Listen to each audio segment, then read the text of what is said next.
Assalamualaikum warahmatullahi wabarakatuh. Yang terhormat dosen pembimbing mata kuliah IPA SJ Sri Caci MPD. Pertama-tama marilah kita panjatkan puji syukur kehadirat Allah SWT yang telah memberikan kenikmatan berupa kesehatan sehingga kita dapat menyelesaikan tugas mata kuliah IPA SJ dengan judul Alat Gerak Hewan dan Manusia. Kami dari kelompok 4 pertemuan ke-6.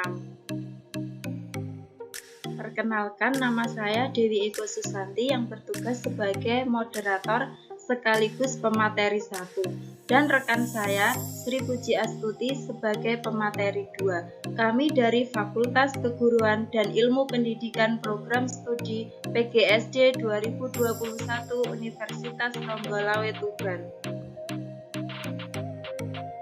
Alat gerak hewan dan manusia.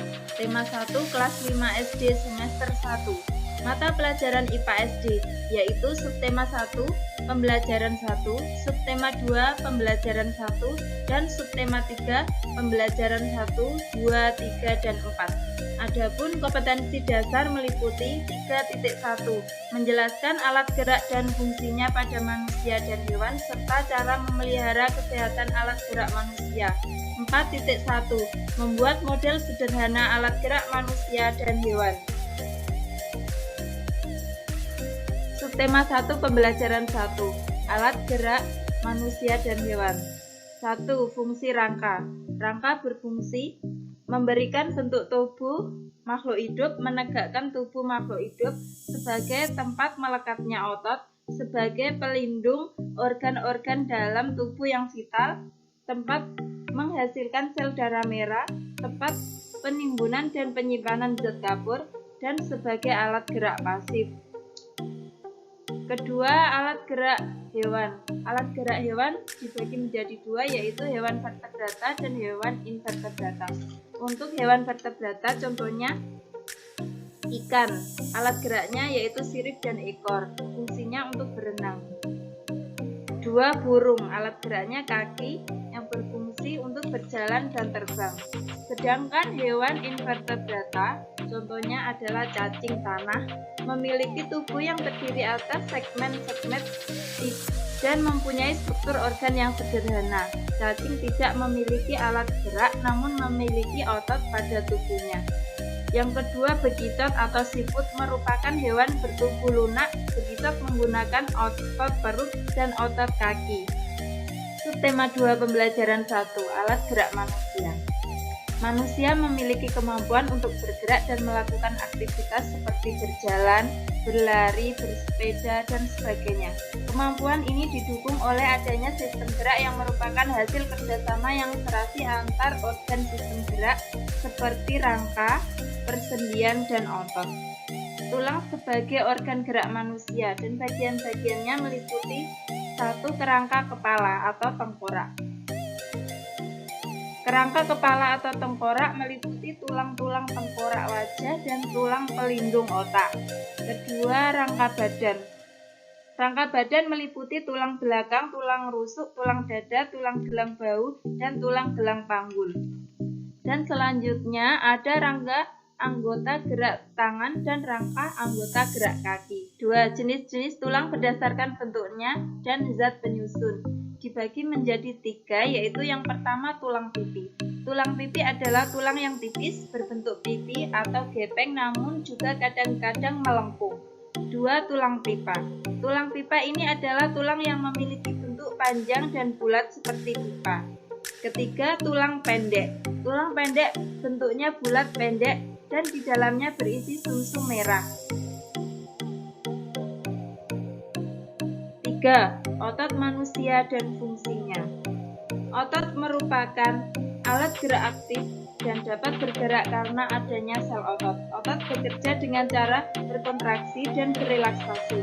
Fungsi otot adalah untuk menjalankan dan melaksanakan kerja tubuh manusia. Yang keempat, ada sendi-sendi pada tulang.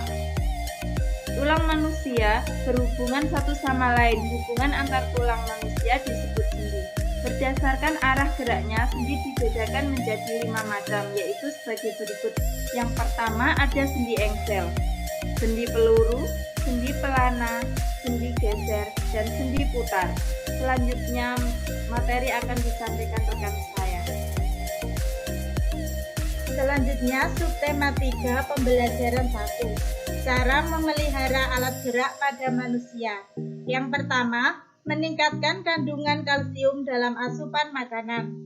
Yang kedua, berjemur di pagi hari. 3. Memelihara asupan vitamin D. Yang keempat, olahraga. Dan yang kelima, menghindari kebiasaan sikap tubuh yang salah. Selanjutnya, subtema 3 pembelajaran 2. Penyakit atau kelainan pada alat gerak manusia, yaitu kelainan pada tulang belakang yang disebut skoliosis, yaitu tulang belakang membengkok ke kanan dan ke kiri. Yang kedua, lordosis. Lordosis yaitu tulang punggung yang terlalu bengkok ke depan. Yang ketiga, kifosis, yaitu tulang punggung yang terlalu bengkok ke belakang. Selanjutnya, subtema 3 pembelajaran 3. Kelainan otot pada manusia. Yang pertama, kesleo. Kesleo merupakan salah satu penyebab gangguan otot yang paling sering terjadi, terlebih saat berolahraga atau beraktivitas lainnya. Yang kedua, hipertrofi otot. Kelainan otot yang membesar dan menjadi lebih kuat karena sel otot diberikan kegiatan atau aktivitas yang terus-menerus secara berlebihan. Yang ketiga, atrofi otot. Merupakan otot yang mengecil, melemah, dan kondisi terjadi penurunan fungsi serta massa otot.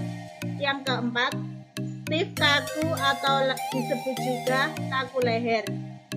Merupakan kelainan otot karena adanya peradangan otot trapesius leher akibat gerakan yang menghentak secara tiba-tiba atau salah gerak.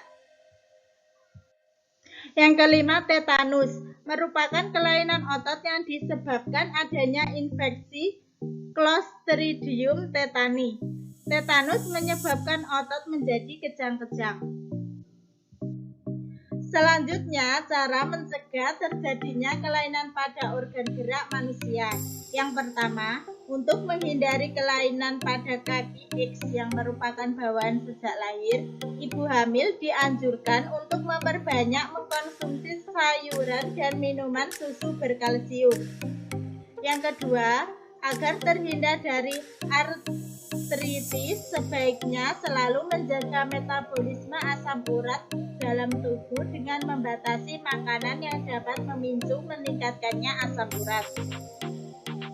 Yang ketiga, agar terhindar dari kelainan lordosis, kifosis, dan skoliosis, sebaiknya melakukan olahraga secara teratur dan menghindari kebiasaan sikap tubuh yang salah, misalnya dengan menerapkan posisi duduk yang benar, menyangga tulang belakang dalam keadaan lurus saat tidur.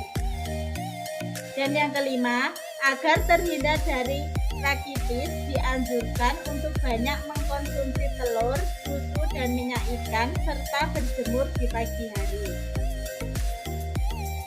Selanjutnya, subtema 3 pembelajaran 4.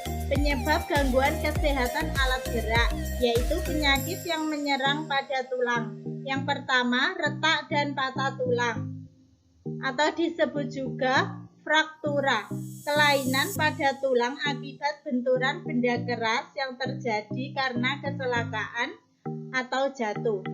Yang kedua, osteoporosis, biasa disebut juga dengan tulang keropos, merupakan penyakit yang menyebabkan tulang mudah retak atau patah. Penyakit ini biasanya menyerang pada usia lanjut. Yang ketiga, rematik, biasanya ditandai dengan nyeri pada persendian. Persendian yang biasa terkena adalah persendian kaki, tangan, dan siku. Yang keempat, polio. Penderita polio akan mengalami kelumpuhan sehingga lama-kelamaan tulangnya akan mengecil. Dan yang kelima, rakitis. Rakitis merupakan suatu penyakit yang mengakibatkan terlambatnya pertumbuhan dan tulang. Sekian dan terima kasih. Wassalamualaikum warahmatullahi wabarakatuh.